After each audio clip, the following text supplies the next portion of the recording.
पर्व है अब हमारे प्रदेश में समाप्ति की ओर है। 18वीं लोकसभा के लिए होने वाले चुनाव में जैसे आप सब लोगों को मालूम है कि प्रथम के 3 चरण में हमारे छत्तीसगढ़ के 11 लोकसभा का चुनाव संपन्न हो रहा है, जिसमें 2 चरण का चुनाव संपन्न हो चुका है 4 लोकसभा का, और तीसरे चरण में कुल 7 लोकसभा का चुनाव संपन्न होना है और 7 लोकसभा का चुनाव प्रचार आज शाम को समाप्त होने वाला है। मेरे लिए यह चुनाव एक अनोखा चुनाव रहा है, ताकि मुख्यमंत्री के नाते पहली बार जनता से सीधा जुड़ने का अवसर मिला है और 20 मार्च से 4 मई तक कल तक हमने पूरे प्रदेश में 64 बड़ी जनसभाएं की हैं और आज 2 सभा और है, एक सूरजपुर में माननीय राष्ट्रीय अध्यक्ष जी के साथ और एक सारंगगढ़ में। इसके साथ कुल 66 जनसभाएं मुख्यमंत्री के नाते प्रदेश में हमारा हो जाएगा और इसी तरह से कार्यकर्ता सम्मेलन में भी हम भाग लिए और 11 लोकसभा सीट में 11 कार्यकर्ता सम्मेलन में हम भाग लिए और वैसे ही 24 बड़े सामाजिक बैठकों में भी हमको शामिल होने का अवसर मिला। तो इस तरह से कुल 45 दिन में 106 से ज्यादा बार हमें मुख्यमंत्री के नाते जनता से मुखातिब होने का अवसर मिला और इस पूरे चुनाव प्रचार में हमारे देश के यशस्वी प्रधानमंत्री श्री नरेंद्र मोदी जी, हमारे भारतीय जनता पार्टी के राष्ट्रीय अध्यक्ष श्री जगत प्रकाश नड्डा जी, माननीय गृह मंत्री श्री अमित शाह जी सहित केंद्र के बहुत सारे राष्ट्रीय नेता, जिनकी सभाएं हमारे छत्तीसगढ़ में हुई और जिससे छत्तीसगढ़ में भारतीय जनता पार्टी के पक्ष में एक अच्छा वातावरण का निर्णय हुआ। हमारे प्रदेश के अध्यक्ष श्री किरण देव जी सहित हमारे प्रदेश के अन्य नेतागण भी भारी मेहनत की। हमारे संगठन महामंत्री, हमारे प्रदेश के प्रभारी, सब लोगों ने मोदी सरकार की 10 साल की उपलब्धि और 3 महीने में जो भारतीय जनता पार्टी की सरकार ने मोदी की गारंटी को पूरा करने का जो प्रयास किया, इन सब बातों को प्रदेश की जनता तक पहुंचाने का काम किया।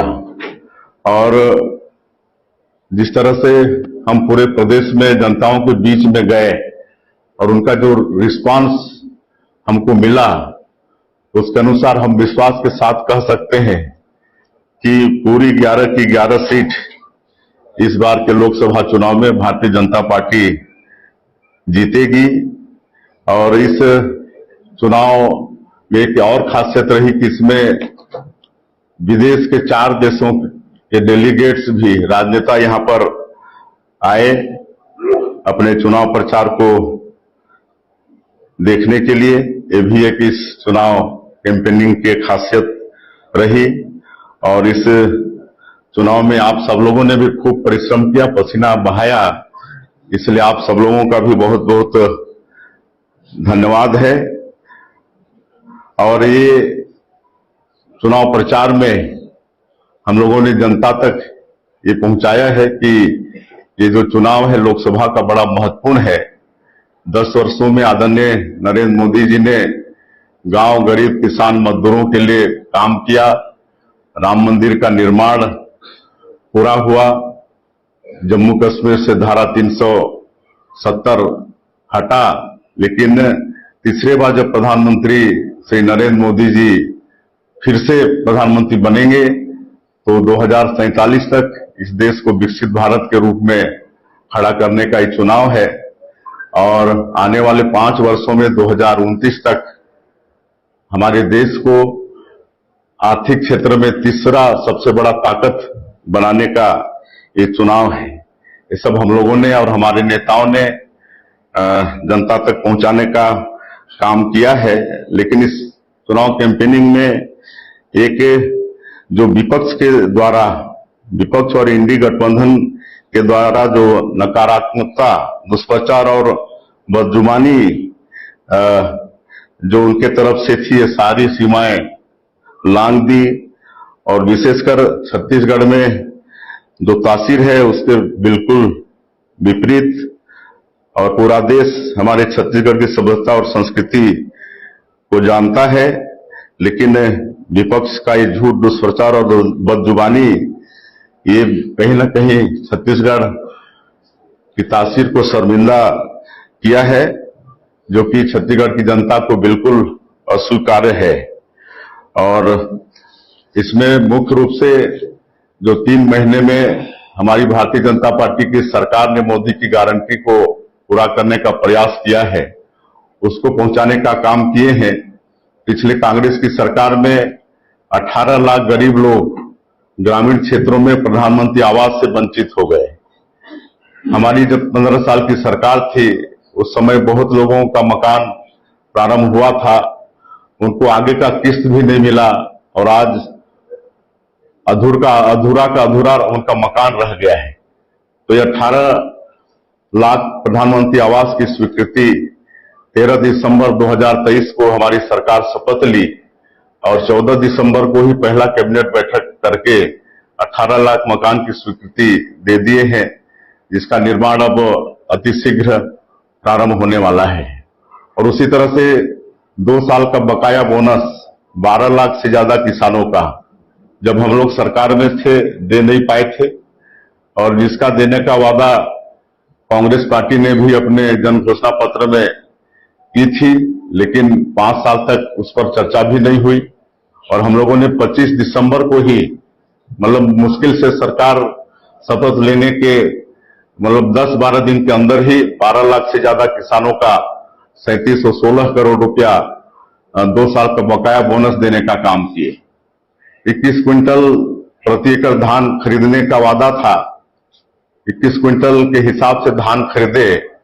और मुझे बताते हुए गौरव हो रहा है कि इस साल सबसे ज्यादा धान 145 लाख मीट्रिक टन धान, जो कि अभी का रिकॉर्ड है, वो छत्तीसगढ़ की सरकार ने खरीदी। और जो अंतर की राशि थी उसको एक मुश्त देने का वादा था। और 12 मार्च को 24,72,000 से ज्यादा किसान इस साल धान बेचे। उनकी अंतर की राशि 13,320 करोड़ रुपया देने का काम इस सरकार ने किया।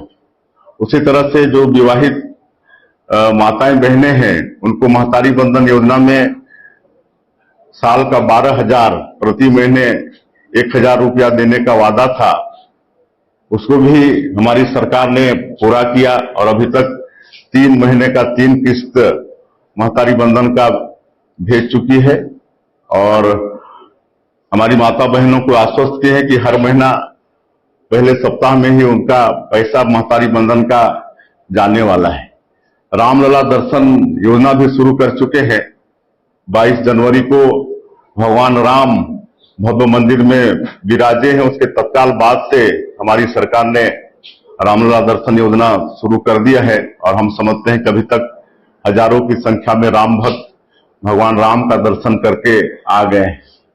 उसी तरह से जो बस्तर और सरगुजा संभाग, जो आदिवासी बाहुल्य संभाग है, वहां पर तेंदुपत्ता होता है, जो वनवासियों के लिए आय का एक बड़ा जरिया होता है आदिवासियों के लिए, जिसको हरा सोना कहते हैं।